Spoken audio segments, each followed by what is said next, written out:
All right, folks, welcome back to the How to Retire on $3,000 per Week podcast. I'm here with Ben. We are chatting about Chapter 7 today, borrowing power. Now, Ben, anyone who knows us knows that we've said this 1,000 times, and to the point where maybe we're getting a bit sick of saying it, but property is a game of finance just as much as it's a game of bricks and mortar. And the chess analogy, we've rolled that out a few times, but it's so powerful. You don't win chess in one move, you win it in 2 or 3 moves. And it's the same with property investing. Yeah, I mean, at the end of the day, the power of leverage allows you to control a bigger asset, like we talked about in terms of a, return on invested capital or return on cash, as sometimes we refer to it. It's such an important part of investing in property. Like it is, it's unavoidable in a lot of respects. And I think what we wanted to make sure we did was we in writing this chapter, we wanted to not miss all of the nuances, like the offset accounts, the uncross securitized sort of story, the loan to value ratio, and all of those, components that make up borrowing. But it also bleeds into the cash flow management and also the optimization. Like if we do borrowing well without overextending ourselves, because what we do know and what we have seen is people get in front of their skis and they fall over and they wipe out and they potentially wipe there because they get a bit greedy. So leverage and debt can be a powerful instrument in the right people's hands because it carries a lot of power associated. Wonderful servant, terrible master. Ben. That is it. Hey, we introduced a concept that I'm really proud of to help change the narrative, because for a lot of us, you and I, we're 70s vintage. Yep. And and as our Stig in the background's laughing at our vintage there, but we upgraded.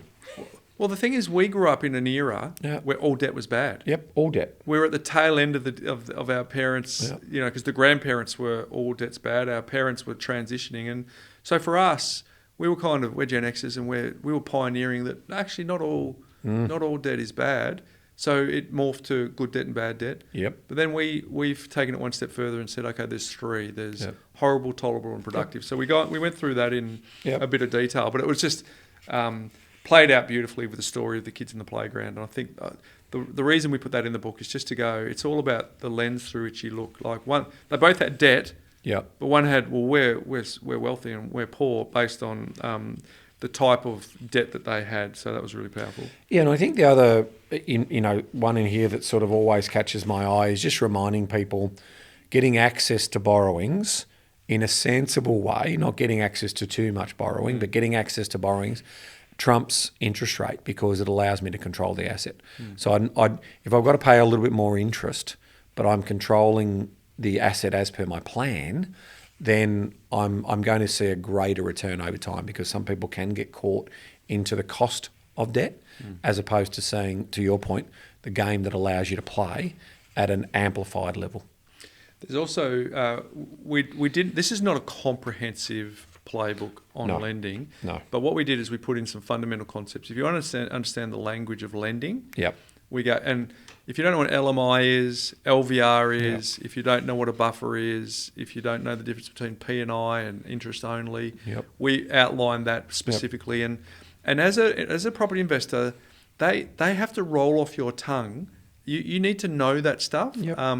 And so we put in some diagrams in there as well, so you know what good structure looks like and bad structure looks like. But if you want to be a serious student of the investing game, you need to know this chapter inside out, and all of the concepts that we present. And that's why we also talk about making sure you've got access to an investment savvy broker who, when they start using the language of the game, you can understand and comprehend what it means. So you're right. We did fit a hell of a lot into that in terms of those brief descriptions, but we also didn't put waffle in there. No. It's waffle free, and it just gets to the point in terms of what you need. Free. Right? Oh, we should have put that on the front of the chapter. This is waffle free. But look, folks, that we really want to underscore that there is some heavy lifting that you will separate yourself as from a beginner to an intermediate investor just by understanding the concepts. Study those diagrams, study them hard, because they are going to show you how to actually tell your banker how to structure your lending rather than having them tell you how you're going to structure your lending. So if you don't keep in control of your debt, then the snowball effect can get you. There you go. Ben said it very well there, folks. So there you go. If you're playing along at home, hopefully you have your copy of How to Retire on $3,000 per week, either as an audio book, on your Kindle. You might have the physical copy, but if you don't, go to How to Retire on 3k.com.au and you can get access to it there, Ben. But we're really starting to hit our straps here on this property investment formula, Ben. Oh, yeah. We've covered the A, we've covered the B. Oh. But next up, we're going to cover the C. And arguably, Ben, we could state a case for why C should be the first one that we talk about in the property investment formula, but we'll cover why we don't. In reality, it's the act and behaviours that happen here that set everything else up. Okay, you heard it here, folks. Stick around, stick with us as we go into the next chapter, Chapter 8, Cash Flow Management.